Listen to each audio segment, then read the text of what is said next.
શું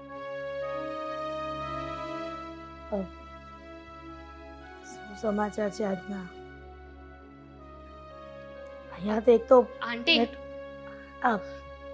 બેટા દામિની, કેમ આમ બીતી બીતી આવી? કઈ પ્રોબ્લેમ છે? હા, શું થયું?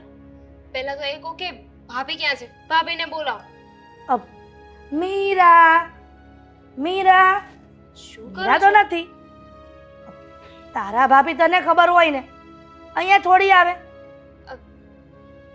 અહીંયા નથી આવ્યા તો તમને કહીને ગયા છે કે ક્યાં ગયા છે?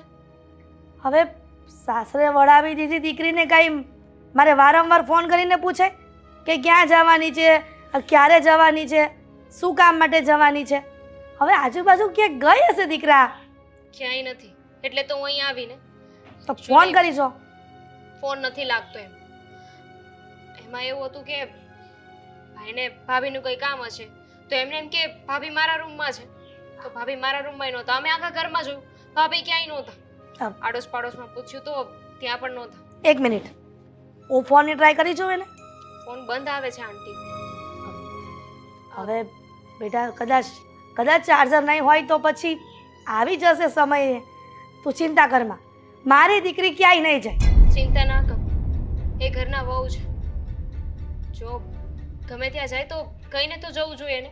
અમે કઈ ના થોડી પાડવાના છીએ. એટલીસ્ટ મને કે ભાઈને કહીને જાય તો અમે ચિંતા તો ન કરીએ ને. હવે અહીંયા પણ નથી આવ્યા અને અમને ખબર પણ નથી કે ક્યાં છે. અમારો ભાઈ ગોતવા નીકળ્યો છે. લે, આદિત્ય કુમાર ગોતવા નીકળ્યા? મળી જશે. એ ક્યાંય નહીં ગઈ હોય, એની કંઈક ફ્રેન્ડ હશે ને, એને ત્યાં મળવા ગઈ હશે, કંઈક કામ હશે તો પાર્લરનું. અમે ક્યાં એમના કોઈ ફ્રેન્ડને ઓળખીએ છીએ? ક્યારે કોઈનો નંબર, એડ્રેસ, નામ કંઈ આપ્યું જ નથી. જુઓ, કેવું તો ના જોઈએ પણ ભાભી આ પહેલી વાર નથી કર્યું. તો આની પહેલા પણ ભાભી કીધા વગર ઘરમાંથી જતા રહ્યા છે. શું ગમે ત્યાં જાય ને તો કોઈ દિવસ કહીને નથી જતા. દામિની, આ તો શું વાત કરે છે? વારંવાર કીધા વગર ઈ જતી રહે છે? અત્યાર સુધી તમને એટલે નહોતી વાત કરી કે ભાભી અહીંયા ખુલ્લેથી રહ્યા છે. એમને બધી છૂટછાટ આપવામાં આવી છે એટલે અમે કોઈ દિવસ કાંઈ પૂછતા નહોતા. પણ ભાભીને મેં 2 વાર એક છોકરા સાથે જોયા હતા. એ કોણ છે મને નથી ખબર. તને કંઈક ભૂલ થતી લાગે છે.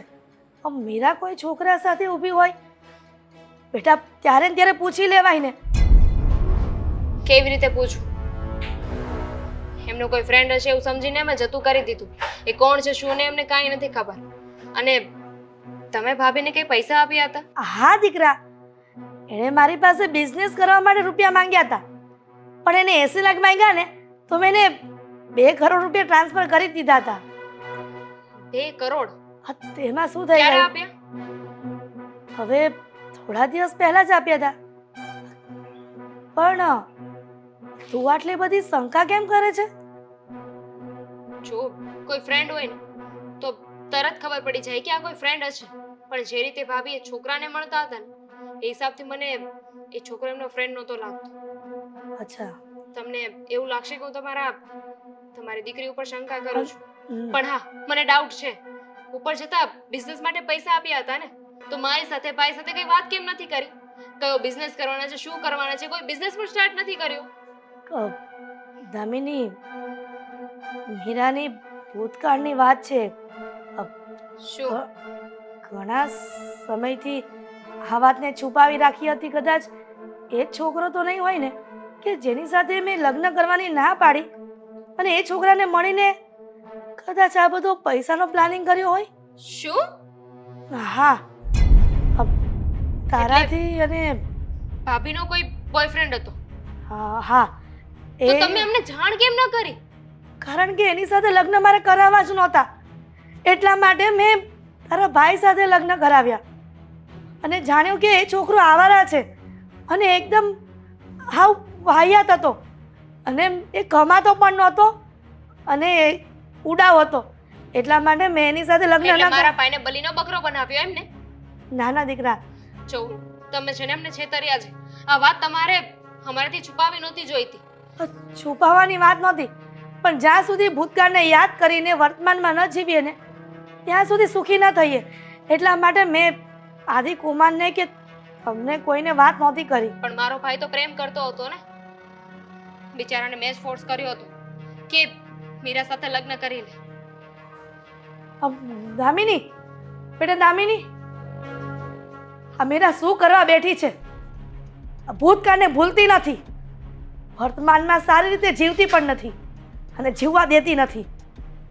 કદાચ ને આ દામિનીનો શક સાચો પડ્યો તો એ રૂપિયા એલા લુખાને નહીં આપ્યા હોય ને એણે.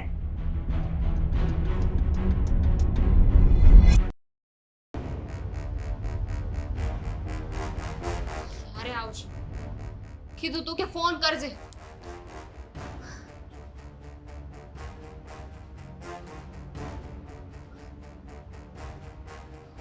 આવો.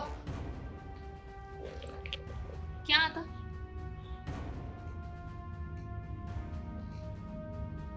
તમને બનેને જ પૂછું છું. તારી ભાભી જ તને કહે છે. પહેલા મારી વાતનો જવાબ આપો. રોનક કોણ છે? તને ખબર છે રોનક કોણ છે? હા, આનો પ્રેમી છે. એટલે તને પણ આ વાતની ખબર હતી? હમણાં જ પડી. તને એ વાત પણ જણાવી દઉં કે તારી ભાભી આ ઘર છોડીને ભાગી રહી હતી. એની સાથે હંમેશા માટે ભાગીને દૂર જવા માંગતી હતી. તો પછી પાછા કેમ આવ્યા? તે કહ્યું હતું જવા દેવાય ને. મેં નહોતું કહ્યું, પણ તારી ભાભી ખોટું પગલું ભરવા જઈ રહી હતી. રસ્તામાં મને મળી ગઈ અને હું એને સમજાવીને ઘરે પાછો લઈને આવ્યો છું. ખોટું પગલું તેમને ભર્યું જ છે ને.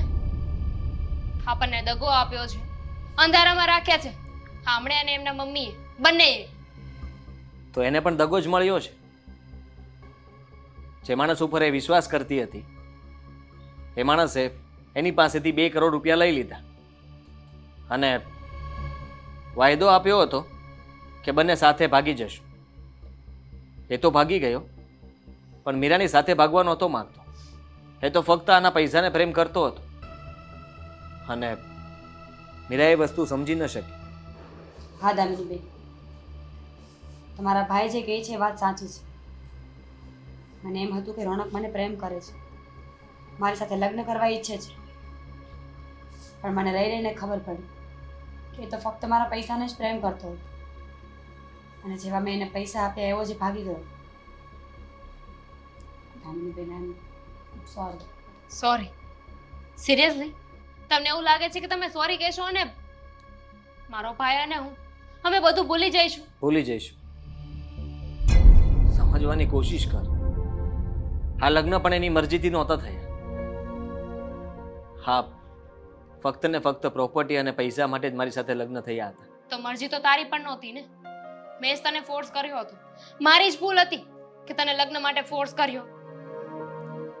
પણ તું વિચાર કર ને, હવે આવા સમયમાં આપણે એને છોડી દઈશું, કદાચ એના મમ્મીને ત્યાં જતી પણ રહેશે, તો એનાથી શું સાબિત થશે?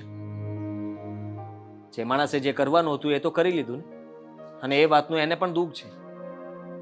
એ બધું જ સમજી રહી છે, પણ હવે શું કરવાનું? હવે મીરા ઉપર છે, એને શું કરવું શું નહીં. શું ગેરંટી કે જે થયું એ પાછું નહીં થાય? એકવાર વિશ્વાસ તોડ્યો ને એ બીજી વાર પણ વિશ્વાસ તોડી શકે છે. જો તમે લોકોને ટ્રસ્ટ ના આવતો હોય તો ઇટ્સ ઓકે. હું અહીંયાથી જવા માટે તૈયાર છું, પણ સાચું કહું છું દામિનીબેન, હું હવે આવું ક્યારેય નહીં કરું. મને બરાબર લેસન મળી ગયું છે લાઈફનું કે ખોટા વ્યક્તિનો સાથ આપવાનું પરિણામ શું આવે. ઠીક છે, હું એક મોકો આપવા માંગુ છું. હવે ભાઈ કહેશો તો એમાં હું શું કરી શકું? જેમ ભાઈ કીધું એમ. ભૂલી જા બધું. હા, નવેથી શરૂઆત કરીએ.